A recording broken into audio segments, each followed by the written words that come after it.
ce parfum exceptionnel. Que je vous dis, ça fait plaisir. Messire, ça fait plaisir de vous revoir, séant. Ah, Béranger, avec...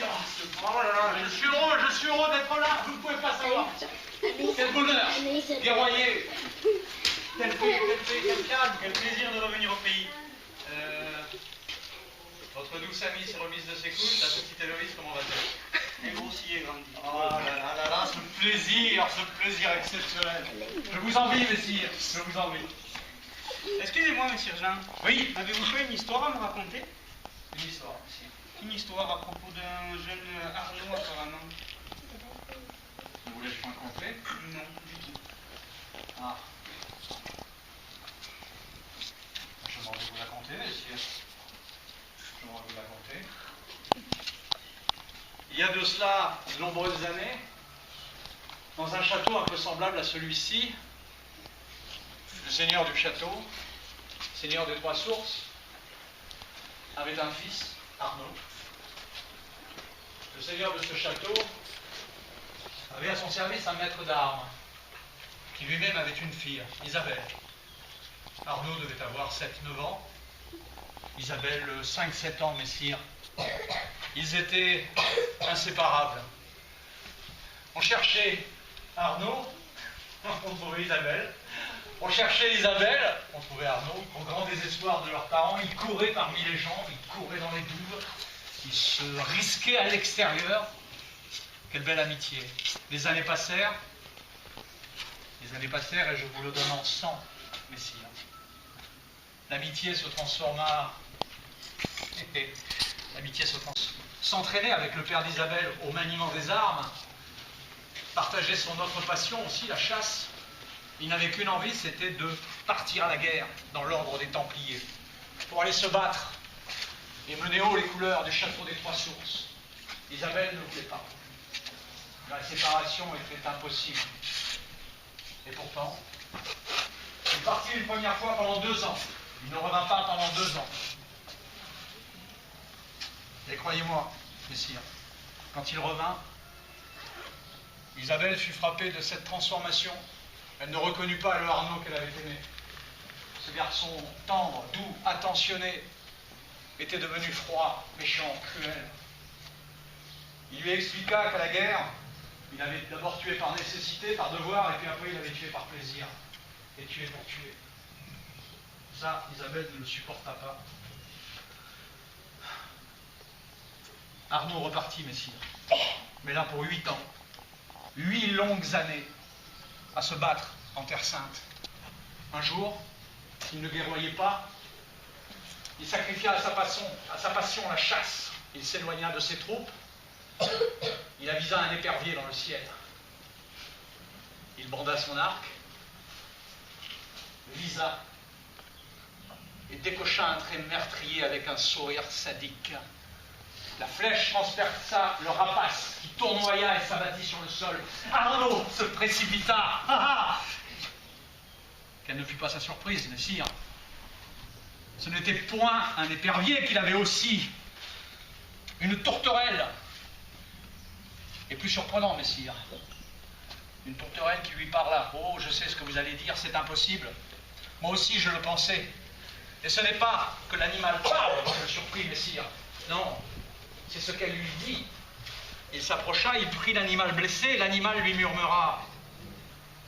Messire Arnaud, Messire Arnaud, Isabelle se meurt. Isabelle a besoin de vous, messire. Messire.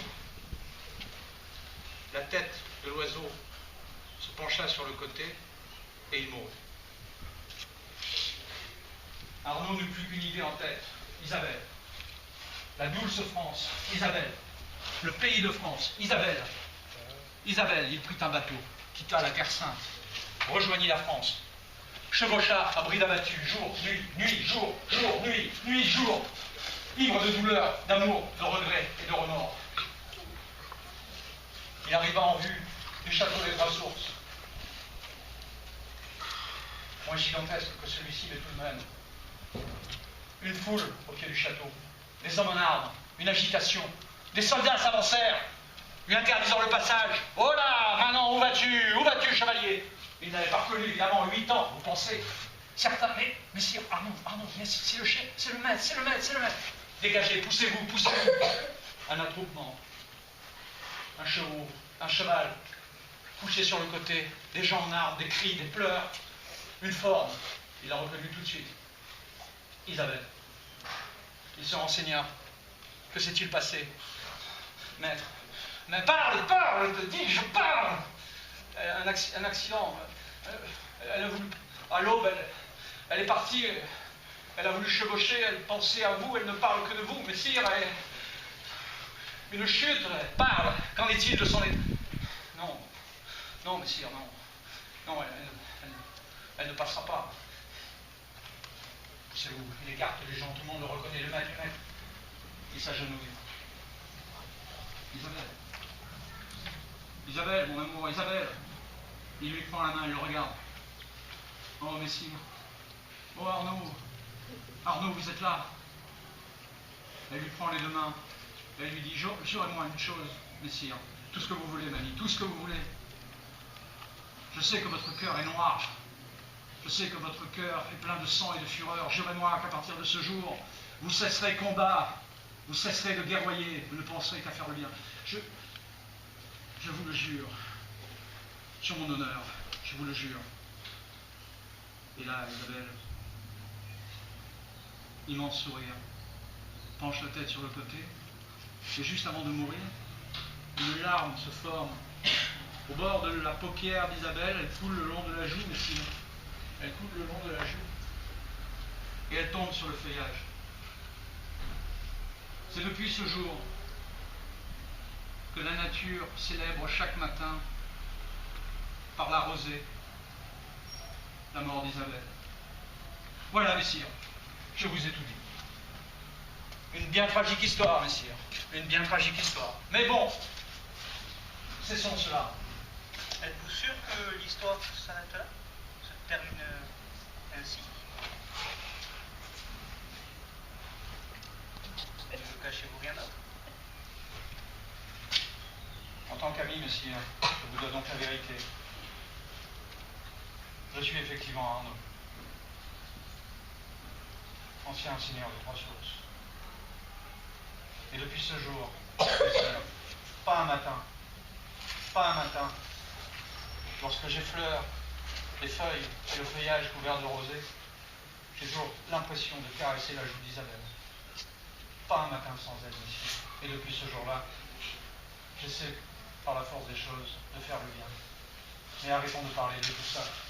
J'ai envie de me restaurer avec vous, messire, tellement je suis aise de vous revoir, de repenser à Béranger, dont l'esprit doit flotter quelque part. Imaginez si ce château un jour n'est plus habité, ce qui est fou, messire, ce qui est fou. Et que viendraient des enfants les visiter? Peut-être, non mais c'est fou, peut-être.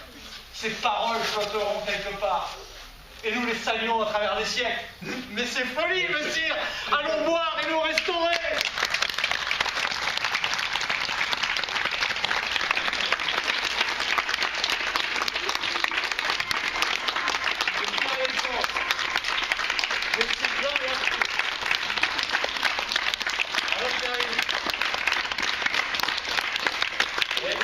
Merci à l'équipe du château qui a passé un temps énorme à favoriser ce petit intermède. Non, merci à vous. Qui n'était pas prévu.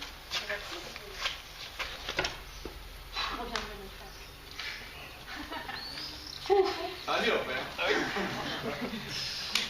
Bon. Bon, ben voilà les enfants. J'espère que ça vous a plu la surprise. Hein, ça, c'est vraiment votre professeur. Ce que je vous propose.